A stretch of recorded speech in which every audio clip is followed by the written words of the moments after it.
Hello, everyone. Happy Saturday, and welcome back to our next reading of Stardust together. And I'm very happy that we can be back and we can enjoy this. As many of you know, I took the day off yesterday from doing this reading, mainly because there was a friend of mine and my fiance's who passed away yesterday of coronavirus, and it was very sudden, and it kind of messed us up a little bit for a lot of the day. So um, I just want you to know that there is a reason why we're doing this, and there is a reason why we're staying inside and we're keeping each other safe.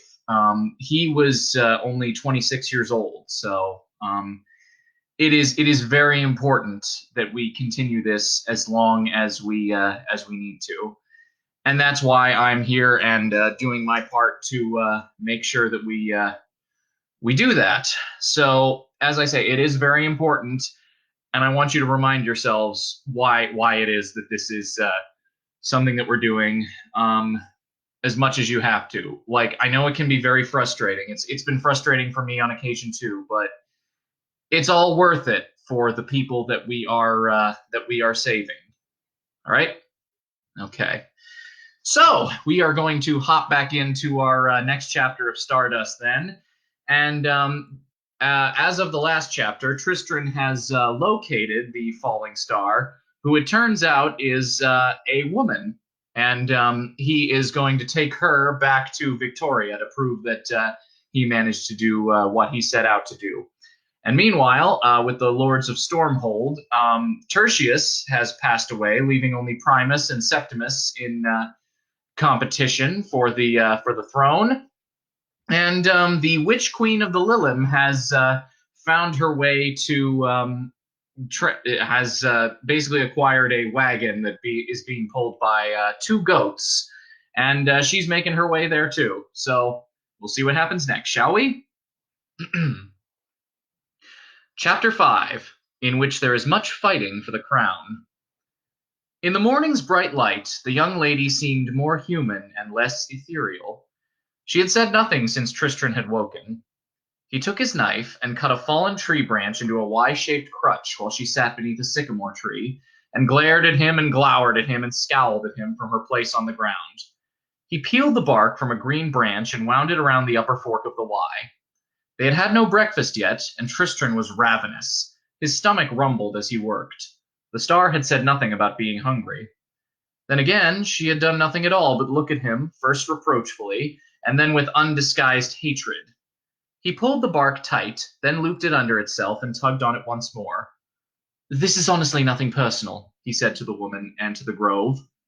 With the full sunlight shining down, she scarcely glittered at all, save for where the darkest shadows touched her. The star ran one pale forefinger up and down the silver chain that went between them, tracing the line of it about her slim wrist, and made no reply. "I did it for love," he continued, "and you really are my only hope. Her name, that is, the name of my love, is Victoria. Victoria Forrester. And she is the prettiest, wisest, sweetest girl in the whole wide world." The girl broke her silence with a snort of derision. "And this wise, sweet creature sent you here to torture me," she said. "Well, not exactly. You see, she promised me anything I desired, be it her hand in marriage or her lips to kiss, were I to bring her the star that we saw fall the night before last.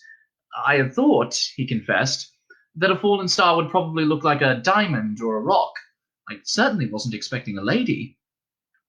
"So, having found a lady, could you not have come to her aid or left her alone? Why drag her into your foolishness?" "Love," he explained. She looked at him with eyes the blue of the sky. "I hope you choke on it," she said flatly. "I won't," said Tristran, with more confidence and good cheer than he actually felt. "Here, try this." He passed her the crutch and, reaching down, tried to help her to her feet. His hands tingled, not unpleasantly, where his skin touched hers. She sat on the ground like a tree stump, making no effort to get up. "I told you," she said, "that I would do everything in my power to frustrate your plans and devices." She looked around the grove. How very bland this world looks by day, and how dull. Just put your weight on me and rest on the crutch, he said. You'll have to move sometime. He tugged on the chain, and, reluctantly, the star began to get to her feet, leaning first against Tristran, and then, as if proximity to him disgusted her, on the crutch. She gasped then in a hard intake of breath and tumbled to the grass, where she lay with her face contorted, making small noises of pain. Tristran knelt down beside her. What's wrong? He asked. Her blue eyes flashed, but they were swimming with tears. My leg! I can't stand on it! It must really be broken. Her skin had gone as white as a cloud, and she was shivering. I'm sorry, said Tristran uselessly. I can make you a splint. I've done it for sheep. It'll be all right.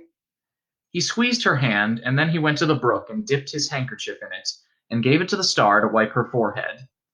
He split more fallen wood with his knife.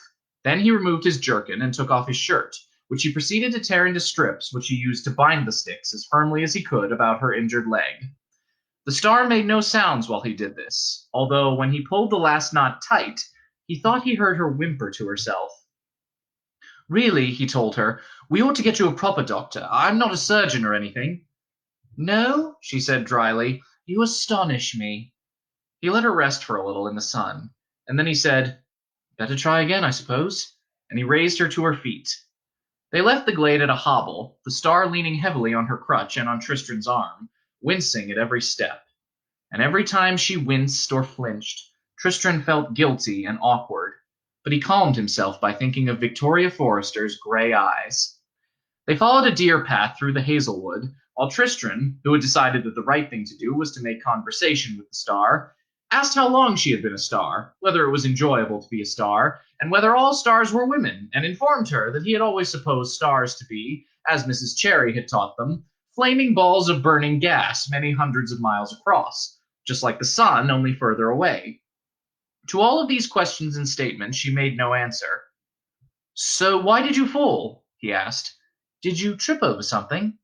She stopped moving and turned and stared at him, as if she were examining something quite unpleasant a very long way away. I did not trip, she said at length. I was hit by this. She reached into her dress and pulled out a large yellowish stone, which dangled from two lengths of silver chain. There's a bruise on my side where it hit me and knocked me from the sky, and now I am obligated to carry it about with me. Why? She seemed as if she were about to answer, and then she shook her head, and her lips closed, and she said nothing at all. A stream rilled and splashed to their right, keeping pace with them. The noonday sun was overhead, and Tristran found himself getting increasingly hungry. He took the heel of the dry loaf from his bag, moistened it in the stream, and shared it out, half and half. The star inspected the wet bread with disdain and did not put it in her mouth. You'll starve, warned Tristran. She said nothing, just raised her chin a little higher. They continued through the woodland, making slow progress. They were laboring up a deer path on the side of a hill, which led them over fallen trees and which had now become so steep it threatened to tumble the stumbling star and her captor down to the bottom. Is there not an easier path? Asked the star at length. Some sort of road or a level clearing? And once the question was asked, Tristran knew the answer. There's a road half a mile that way, he told her, pointing, and a clearing over there beyond that thicket, he said, turning to motion in another direction. You knew that? Yes. No. Well, I only knew it once you asked me. Let us make for the clearing, she said, and they pushed through the thicket as best they could. It took them the better part of an hour to reach the clearing, but the ground, when they got there, was as level and flat as a playing field. The space seemed to have been cleared with a purpose, but what that purpose was, Tristran could not imagine. In the center of the glade, on the grass some distance from them, was an ornate golden crown, which glittered in the afternoon sunlight. It was studded with red and blue stones, rubies and sapphires, thought Tristran. He was about to walk over to the crown when the star touched his arm and said, Wait, do you hear drums? He realized that he did. A low, throbbing beat, coming from all around them, near at hand and far away, which echoed through the hills. And then there came a loud crashing noise from the trees at the far side of the clearing, and a high, wordless screaming. Into the glade came a huge white horse, its flanks gashed and bloody. It charged into the middle of the clearing, and then it turned and lowered its head and faced its pursuer, which bounded into the clearing with a growl that made Tristran's flesh prickle. It was a lion, but it looked little enough like the lion Tristran had seen in a fair at the next village, which had been a mangy, toothless, roomy thing. This lion was huge, the color of sand in the late afternoon. It entered the clearing at a run, and then it stopped and snarled at the white horse. The horse looked terrified. Its mane was matted with sweat and blood, and its eyes were wild. Also, Tristran realized, it had a long ivory horn jutting from the center of its forehead. It reared up on its hind legs, whinnying and snorting, and one sharp, unshod hoof connected with the lion's shoulder, causing the lion to howl like a huge scalded cat and to spring backwards. Then, keeping its distance, the lion circled the wary unicorn, its golden eyes at all times fixed upon the sharp horn that was always turned toward it. "Stop them!" whispered the star. "They will kill each other!" The lion growled at the unicorn. It began as a soft growl like distant thunder, and finished as a roar that shook the trees and the rocks of the valleys and the sky. Then the lion sprang, and the unicorn plunged, and the glade was filled with gold and silver and red, for the lion was on the unicorn's back, claws gashing deeply into its flanks, mouth at its neck, and the unicorn was wailing and bucking, and throwing itself onto its back in an effort to dislodge the great cat, flailing uselessly with its hooves and its horn in an effort to reach its tormentor. "Please do something! The lion will kill him!" pleaded the girl urgently. Tristran would have explained to her that all he could possibly hope for if he approached the raging beast was to be skewered and kicked and clawed and eaten, and it would further have explained that should he somehow survive approaching them, there was still nothing that he could do, having with him not even the pail of water which had been the traditional method of breaking up animal fights in wall. But by the time all those thoughts had gone through his head, Tristran was already standing in the center of the clearing, an arm's length from the beasts. The scent of the lion was deep, animal, terrifying, and Tristran was close enough to see the beseeching expression in the unicorn's black eyes. The lion and the unicorn were fighting for the crown, thought Tristran to himself, remembering the old nursery rhyme. The lion beat the unicorn all about the town. He beat him once, he beat him twice, with all his might and main. He beat him 3 times over, his power to maintain.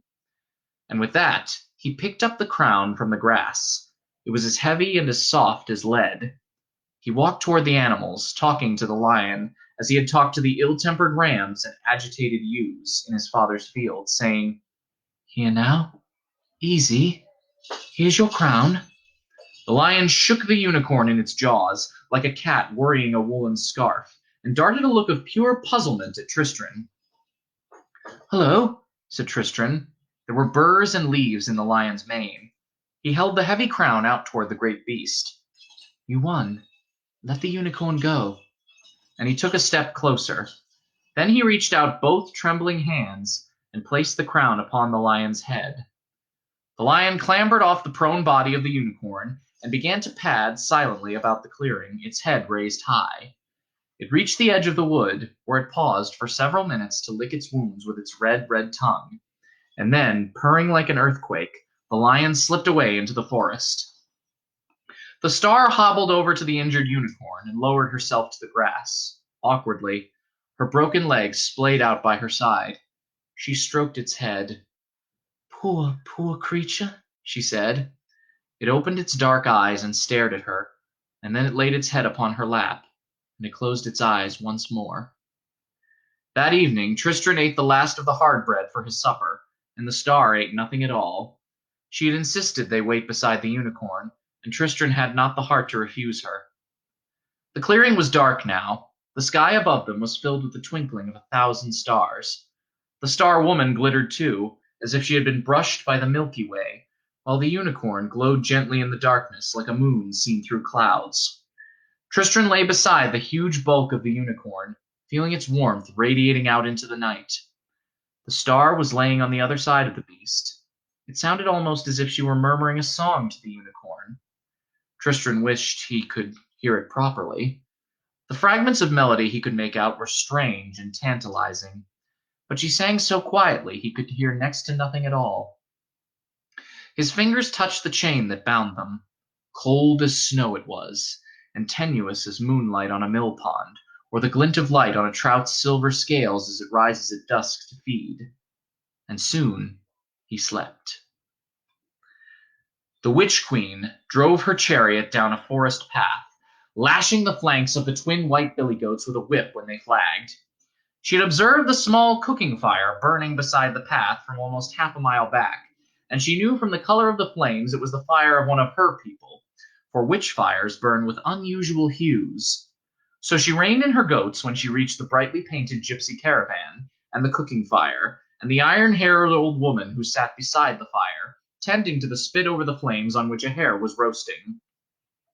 Fat dripped from the hare's open gut, hissing and sizzling in the fire, which gave off the twin aromas of cooking meat and of wood smoke. A multicolored bird sat by the driver's seat in the front of the caravan on a wooden perch. It raised its feathers and called out in alarm when it saw the Witch Queen, but it was chained to its perch and could not leave. "Before you says anything," said the gray-haired woman, "I should tell ye that I'm just a poor old flower seller, a harmless old biddy who's never done nothing to no one, and that the sight of a grand and terrifying lady such as yourself fills me with dread and fear." "I will not harm you," said the Witch Queen. The harridan screwed her eyes to slits and looked the lady in the red kirtle up and down.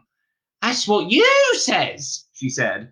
"But how am I to know that it's so, a sweet old dear like me, who's all a tremble from her toes to her water? You might be planning to rob me in the night, or worse." And she poked the fire with a stick so it leapt up.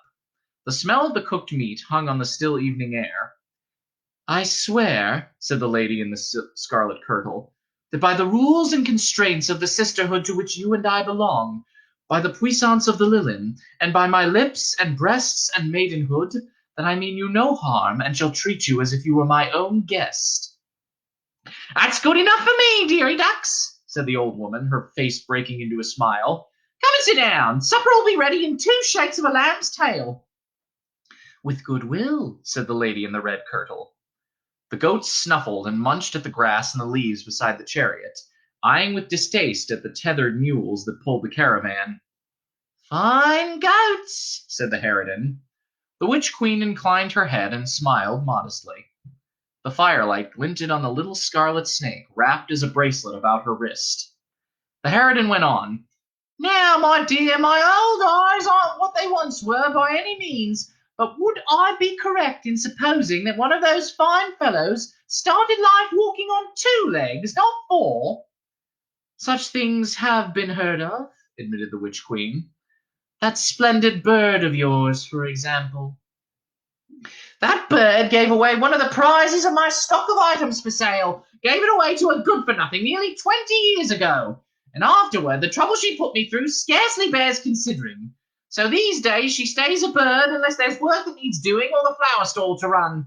And if I could find a good strong servant, not afraid of a little hard work, why then she would stay a bird forever."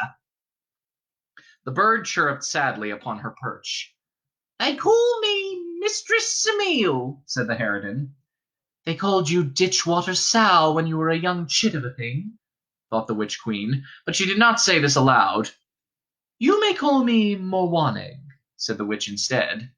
It was, she reflected, almost a joke, for Morwaneg means wave of the sea, and her true name was long since drowned and lost beneath the cold ocean. Mistress Semele got to her feet and made her way into the interior of the caravan, emerging with 2 painted wooden bowls, 2 wooden-handled knives, and a small pot of herbs, dried and flaked to a green powder. "I was going to be eating with fingers on a plate of fresh leaves," she said, handing a bowl to the lady in the scarlet kirtle. The bowl had a sunflower painted upon it under a layer of dust. "But I thought, well, how often does I get such fine company? So nothing but the best. Heads or tails?" "Let it be your choice," said her guest. "Head then for you, and the luscious eyes and brains, and the crispy, crunchy ears of him. And I'll have the rump, with nothing but dull meat to nibble."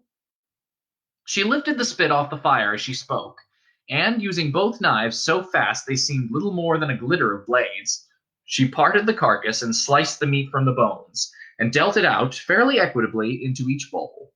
She passed the pot of herbs to her guest. There's no salt, my dear, but if you shake this on, it'll do the trick. A little basil, a little mountain thyme, my own recipe." The witch queen took her portion of roasted hare and one of the knives and sprinkled a little of the herbs onto the dish. She speared a bite on the point of the knife and ate it with relish, while her hostess toyed with her own portion, then blew on it fastidiously, steam coming from the crisp brown meat. "How is it?" asked the old woman. "Perfectly palatable," said her guest, honestly. "It's the herbs that make it so fine," exclaimed the harridan. "I can taste the basil and the thyme," said the guest, "but there is another taste I find harder to place." "Ah," said Madame Semile, and she nibbled a sliver of the meat. "It is certainly a most uncommon taste." "That it is. It's an herb that grows only in Garamond, on an island in the midst of a wide lake. It is most pleasant with all manner of meats and fishes, and it reminds me in flavour a little of the leaves of fennel, but with a hint of nutmeg. The flowers in it are a most attractive shade of orange. It is good for wind and the ague, and it is in addition a gentle soporific, which has the curious property of causing one who tastes of it to speak nothing but the truth for several hours." The lady in the scarlet kirtle dropped her wooden bowl onto the ground. "Limbus grass," she said. "You dared to feed me limbus grass." "That's how it would seem, dearie." And the old woman cackled and hooted with delight. "So tell me now, Mistress Morwanegg, if that's your name, where are you a-going of in your fine chariot? And why do you remind me so of someone I knew once? And Madame Semile forgets nothing and no one." "I am on my way to find a star," said the witch queen, "which fell in the great woods on the other side of Mount Belly. And when I find her, I shall take my great knife and cut out her heart, while she lives and while her heart is her own. For the heart of a living star is a sovereign remedy against all the snares of age and time. My sisters wait for me to return." Madame Semile hooted and hugged herself, swaying back and forth, bony fingers clutching her sides. "The heart of a star, is it? Such a prize it will make for me! I shall taste enough of it that my youth will come back, and my hair turn from grey to golden, and my tongue swell and soften and become firm and high. Then I shall take all the heart that's left to the great market wall." "You shall not do this thing," said her guest, very quietly. "No, you are my guest, my dear. You swore your oath. You've tasted of my food. According to the laws of our sisterhood, there is nothing you can do to harm me." "Oh, there are so many things I could do to harm you, Ditchwater Sal. But I shall simply point out that one who has eaten limbus grass can speak nothing but the truth for several hours afterward. And one more thing." Distant lightning flickered in her words as she spoke, and the forest was hushed, as if every leaf and every tree were listening intently to what she said. "This I say, you have stolen knowledge you did not earn, but it shall not profit you, for you shall be unable to see the star, unable to perceive it, unable to touch it, to taste it, to find it, to kill it. Even if another were to cut out its heart and give it to you, you would not know it, never know what you had in your hand. This I say. These are my words, and they are a true speaking. And know this also. I swore by the compact of the sisterhood that I would do you no harm. Had I not so sworn, I would change you into a black beetle, and I would pull your legs off one by one, and leave you for the birds to find by putting me to this indignity." Madame Semile's eyes opened wide with fright, and she stared over the flames of the fire at her guest. "Who are you?" she said. "When you knew me last," said the woman in the scarlet kirtle, "I ruled with my sisters in Carnadine, before it was lost." "You? But you are dead, long dead." "They have said that the Lilim were dead before now, but they have always lied. The squirrel has not yet found the acorn that will grow into the oak that will be cut to form the cradle of the babe who will grow to slay me." Silver flashes glittered and flared in the flames as she spoke. "So it is you, and you have your youth back," Madame Semile sighed. And now I too shall be young again. The lady in the scarlet kirtle stood up then, and placed the bowl which had contained her portion of hair into the fire. You shall be nothing of the kind, she said. Did you not hear me? A moment after I leave, you shall forget that you ever saw me. You shall forget all of this, even my curse, although the knowledge of it shall vex and irritate you, like an itch in a limb long since amputated. And may you treat your guests with more grace and respect in the future. The wooden bowl burst into flames then, a huge gout of flame which singed the leaves of the oak tree far above them. Madame Semile knocked the blackened bowl from the fire with a stick, and she stamped it out in the long grass. Whatever could have possessed me to drop the bowl in the fire? She exclaimed aloud. And look, one of my nice knives all burned up and ruined. Whatever was I thinking of? There came no answer. From further down the road came the drumming beats of something that might have been the hooves of goats racing on into the night. Madame Semile shook her head as if to clear it of dust and cobwebs. I'm getting old, she said to the multicolored bird who sat on its perch by the driver's seat, and who had observed everything and forgotten nothing. Getting old, and there's no doing anything about that. The bird shifted uncomfortably on the perch. A red squirrel quested, hesitating a little, into the firelight. It picked up an acorn, held it for a moment in its hand-like front paws, as if it were praying. Then it ran away, to bury the acorn, and to forget it. Skaith's Ebb is a small seaport town built on granite, a town of chandlers and carpenters and sailmakers, of old sailors with missing fingers and limbs who have opened their own grog-houses or spend their days in them, what is left of their hair still tarred into long queues, though the stubble on their chins has long since dusted to white. There are no whores in Skaith's Ebb, or none that consider themselves as such, although there have always been many women who, if pressed, would describe themselves as much married, with one husband on this ship here every 6 months, and another husband on that ship, back in port for a month or so every 9 months. The mathematics of the thing have always kept most folks satisfied, and if ever it disappoints and a man returns to his wife while one of her other husbands is still in occupancy, why then there is a fight, and the grog shops to comfort the loser. The sailors do not mind the arrangement, for they know that this way there will be at least one person who, at the last, will notice when they do not come back from the sea, and will mourn their loss. And their wives content themselves with the certain knowledge that their husbands are also unfaithful, for there is no competing with the sea in a man's affections, since she is both mother and mistress, and she will wash his corpse also in time to come, wash it to coral and ivory and pearls. So it was to Skaith's Ebb that Lord Primus of Stormhold came one night, all dressed in black, with a beard as thick and serious as one of the stork's nests in the town's chimneys. He came in a carriage drawn by 4 black horses, and he took a room in the Seaman's Rest on Crook Street. He was considered most peculiar in his needs and requests, for he brought his own food and drink into his rooms and kept it locked in a wooden chest, which he would only open to take himself an apple or a wedge of cheese or a cup of pepper wine. His was the topmost room in the Seaman's Rest, a high and spindly building made on a rocky outcrop to facilitate smuggling. He bribed a number of the local street urchins to report to him the moment they saw any fellow they did not know come to town, by land or by sea. In particular, they were to look for a very tall, angular, dark-haired fellow, with a thin, hungry face and blank eyes. Primus is certainly learning caution, said Secundus to his 4 other dead brothers. Well, you know what they say, whispered Quintus, in the wistful tones of the dead, which sounded on that day like the lapping of distant waves upon the shingle. A man who is tired of looking over his shoulder for Septimus is tired of life.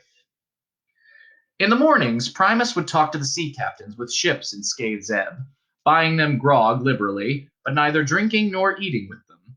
In the afternoon, he would inspect the ships in the docks.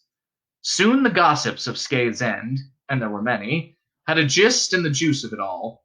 The bearded gentleman was to be taking ship to the east, and this tale was soon chased by another, that he would be sailing out on the Heart of a Dream under Captain Jan, a black-trimmed ship with its decks painted crimson red, of more or less savory reputation, by which I mean that it was generally held that she kept her piracies for distant waters, and this would be happening as soon as he gave the word. Good master, said a street urchin to Lord Primus. "There's a man in town come by land. He lodges with Mistress Pettier. He's thin and crow-like, and I saw him in the ocean's roar, buying grog for every man in the room. He says he is a distressed seafaring man, seeking a berth." Primus patted the boy's filthy head and handed him a coin. Then he returned to his preparations, and that afternoon it was announced that the Heart of a Dream would leave harbor in 3 short days. The day before the Heart of a Dream was to set sail, Primus was seen to sell his coach and 4 horses to the stableman on Wardle Street, after which he walked down to the quay, dispensing small coins to the urchins. He entered his cabin in the Heart of a Dream and gave strict orders that none was to disturb him for any reason, good or bad, until they were at least a week out of port. That evening, an unfortunate accident befell an able seaman who had crewed the rigging on the Heart of a Dream. He fell, when drunk, on the slippery cobblestones of Revenue Street, and broke his hip. Luckily, there was a replacement at the ready, the very sailor with whom he had been drinking that evening, and to whom the injured man had been persuaded to demonstrate a particularly complicated hornpipe step on the wet cobbles. And this sailor, tall, dark, and crow-like, marked his ship's papers with a circle that night, and was on deck at dawn when the ship sailed out of the harbor in the morning mist. The Heart of a Dream sailed east. Lord Primus of Stormhold, his beard freshly shaven, watched it sail from the cliff top until it was lost to view.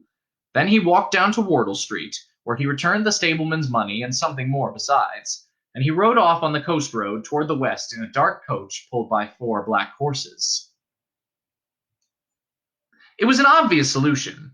After all, the unicorn had been ambling hugely behind them for most of the morning, occasionally nudging the star's shoulder with its big forehead. The wounds on its dappled flanks, which had blossomed like red flowers under the lion's claws the day before, were now dried to brown and scabbed over. The star limped and hobbled and stumbled, and Tristran walked beside her, cold chain binding wrist to wrist. On the one hand, Tristran felt there was something almost sacrilegious about the idea of riding the unicorn. It was not a horse, did not subscribe to any of the ancient pacts between man and horse. There was a wildness in its black eyes and a twisting spring to its step which was dangerous and untamed. On the other hand, Tristran had begun to feel, in a way that he could not articulate, that the unicorn cared about the star and wished to help her. So he said, "Look, I know all that stuff about frustrating my plans every step of the way, but if the unicorn is willing, perhaps it would carry you on its back for a little way." The star said nothing. "Well?" She shrugged. Tristran turned to the unicorn, stared into its pool black eyes. "Can you understand me?" he asked. It said nothing. He had hoped it would nod its head or stamp a hoof, like a trained horse he had once seen on the village green when he was younger. But it simply stared. "Will you carry the lady? Please?" The beast said not a word, nor did it nod or stamp, but it walked to the star, and it knelt down at her feet. Tristran helped the star onto the unicorn's back. She grasped its tangled mane with both hands and sat side saddle upon it, her broken legs sticking out, and that was how they traveled for some hours. Tristran walked along beside them, carrying her crutch over his shoulder, with his bag dangling from the end. He found it as hard to travel with the star riding the unicorn as it had been before. Then he had been forced to walk slowly, trying to keep pace with the star's limping hobble. Now he was hurrying to keep up with the unicorn, nervous lest the unicorn should get too far ahead and the chain that linked them both should pull the star from the beast's back. His stomach rumbled as he walked. He was painfully aware how hungry he was. Soon Tristran began to think of himself as nothing more than hunger, thinly surrounded by flesh, and as fast as he could, walking. He stumbled and knew that he was going to fall. "Please, stop!" he gasped. The unicorn slowed and stopped. The star looked down at him. Then she made a face and shook her head. "You had better come up here too," she said, "if the unicorn will let you. Otherwise you'll just faint or something and drag me onto the ground with you. And we need to go somewhere that you can get food." Tristran nodded gratefully. The unicorn appeared to offer no opposition, waiting passively, so Tristran attempted to clamber up onto it. It was like climbing a sheer wall, and as fruitless. Eventually, Tristran led the animal over to a beech tree that had been uprooted several years before by a storm, or a high wind, or an irritable giant, and, holding his bag and the star's crutch, he scrambled up the roots onto the trunk and from there on to the back of the unicorn. "There is a village on the other side of that hill," said Tristran. "I expect we can find something to eat when we get there." He patted the unicorn's flanks with his free hand. The beast began to walk. Tristran moved his hand to the star's waist to steady himself. He could feel the silken texture of her thin dress, and beneath that, the thick chain of the topaz about her waist. Riding a unicorn was not like riding a horse. It did not move like a horse. It was a wilder ride, and a stranger one. The unicorn waited until Tristran and the star were comfortable upon its back, and then, slowly and easily, it began to put on speed. The trees surged and leapt past them. The star leaned forward, her fingers tangled into the unicorn's mane. Tristran, his hunger forgotten in his fear, gripped the sides of the unicorn with his knees and simply prayed that he would not be knocked to the ground by a stray branch. Soon he found he was beginning to enjoy the experience. There is something about riding a unicorn, for those people who still can, which is unlike any other experience, exhilarating and intoxicating and fine. The sun was setting when they reached the outskirts of the village. In a rolling meadow beneath an oak tree, the unicorn came to a skittish halt and would go no further. Tristran dismounted and landed with a bump on the grass of the meadow. His rump felt sore, but with the star looking down at him, uncomplaining, he dared not rub it. "Are you hungry?" he asked the star. She said nothing. "Look," he said, "I'm starving, perfectly famished. I don't know if stars eat or what they eat, but I won't have you starving yourself." He looked up at her, questioning. She stared down at him, first impassively, then in a trice, her blue eyes filled with tears. She raised a hand to her face and wiped away the tears, leaving only a smudge of mud on her cheeks. "We eat only darkness," she said, "and we drink only light, so I'm not hungry. I'm lonely and scared and cold and miserable and captured, but I'm not hungry." "Don't cry," said Tristran. "Look, I'll go into the village and get you some food. You just wait here. The unicorn will protect you if anyone comes." He reached up and gently lifted her down from the unicorn's back. The unicorn shook its mane, then began to crop the grass of the meadow contentedly. The star sniffed. "Wait here," she asked, holding up the chain that joined them. "Oh," said Tristran. "Give me your hand." She reached her hand out to him. He fumbled with the chain to undo it, but it would not undo. Said Tristran. He tugged at the chain around his own wrist, but it, too, held fast. "It looks," he said, "as if I'm as tied to you as you are to me." The star threw her hair back, closed her eyes, and sighed deeply. And then, opening her eyes, once again self-possessed, she said, "Perhaps there's a magic word or something." "I don't know any magic words," said Tristran. He held the chain up. It glittered red and purple in the light of the setting sun. "Please?" he said. There was a ripple in the fabric of the chain, and he slid his hand out of it. "Here you go," he said, passing the star to the other end of the chain. "I'll try not to be too long, and if any of the fair folks sing their silly songs at you, for heaven's sake, don't throw your crutch at them, they'll only steal it." "I won't," she said. "I'll have to trust you, on your honor as a star, not to run away," he said. She touched her splinted leg. "I will do no running for quite some time," she said pointedly. And with that Tristran had to content himself. He walked the last half a mile into the village. It had no inn, being far off the beaten track for travelers, but the portly old woman who explained this to him then insisted he accompany her to her cottage, where she pressed upon him a wooden bowlful of barley porridge with carrots in it, and a mug of small beer. He exchanged his cambric handkerchief for a bottle of elderflower cordial, a round of green cheese, and a number of unfamiliar fruits. They were soft and fuzzy, like apricots, but were the purple blue of grapes, and they smelled a little like ripe pears. Also, the woman gave him a small bale of hay for the unicorn. He walked back to the meadow where he had left them, munching on a piece of fruit, which was juicy and chewy and quite sweet. He wondered if the star would like to try one, whether she would like it if she did. He hoped that she would be pleased with what he had brought her. At first, Tristran thought he must have made a mistake, and that he had lost his way in the moonlight. No, that was the same oak tree, the one beneath which the star had been sitting. "Hello!" he called. Glowworms and fireflies glittered green and yellow in the hedgerows and in the branches of trees. There came no reply, and Tristran felt a sick, stupid feeling in the pit of his stomach. "Hello!" he called. He stopped calling then because there was no one to answer. He dropped the bale of hay, and then he kicked it. She was to the southwest of him, moving faster than he could walk. He followed after her in the bright moonlight. Inside, he felt numbed and foolish, stung by a pang of guilt and shame and regret. He should not have loosed her chain. He should have tied it to a tree. He should have forced the star to go with him to the village. This went through his head as he walked, but another voice spoke to him also, pointing out that if he had not unchained her then, he would have done it sometime soon, and she would have run from him then. He wondered if he would ever see the star again, and he stumbled over roots as the way led him between old trees into the deep woods. The moonlight slowly vanished beneath the thick canopy of leaves, and after stumbling vainly in the dark for a short while, he laid himself down beneath a tree, rested his head on his bag, and closed his eyes, and felt sorry for himself until he fell asleep. On a rocky mountain pass on the southernmost slopes of Mount Belly, the witch queen reined in her goat-drawn chariot and stopped and sniffed the chilly air. The myriad stars hung cold in the sky above her. Her red, red lips curved up into a smile of such beauty, such brilliance, such pure and perfect happiness, that it would have frozen your blood in your veins to have seen it.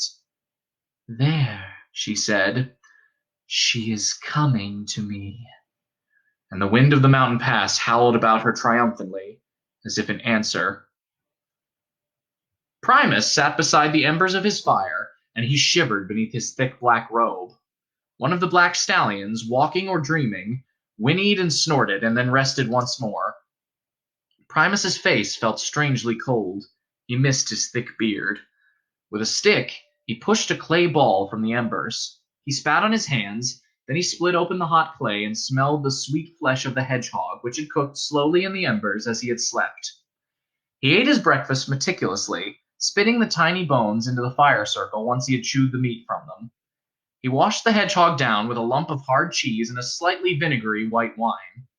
Once he had eaten, he wiped his hands upon his robe, and then he cast the runes to find the topaz stone, which conferred the lordship of the crag towns and the vast estates of the Stormhold. He cast them, and he stared, puzzled, at the small, square, red granite tiles. He picked them up once more, shook them in his long-fingered hands, dropped them onto the ground, and stared at them again. Then Primus spat into the embers, which hissed lazily. He swept the tiles up and dropped them into the pouch at his belt. "It is moving faster, further," said Primus to himself. He pissed on the embers of the fire, for he was in wild country, and there were bandits and hobgoblins and worse in these lands, and he had no desire to alert them to his presence. Then he hitched the horses to the carriage and climbed into the driver's seat and drove them toward the forest, to the west, and to the mountain range beyond. The girl held tight to the unicorn's neck as it tumbled headlong through the dark forest. There was no moonlight between the trees, but the unicorn glimmered and shone with pale light, like the moon, while the girl herself glittered and glowed as if she trailed a dust of lights. And, as she passed through the trees, it might have appeared to a distant observer that she seemed to twinkle, on and off, and off and on, like a tiny star. And that's today's chapter. So, I hope everyone enjoyed that one, and I hope that you'll be back tomorrow to continue the story with me. So, have a good night, everyone. Stay safe and stay healthy. All right. Bye-bye till tomorrow.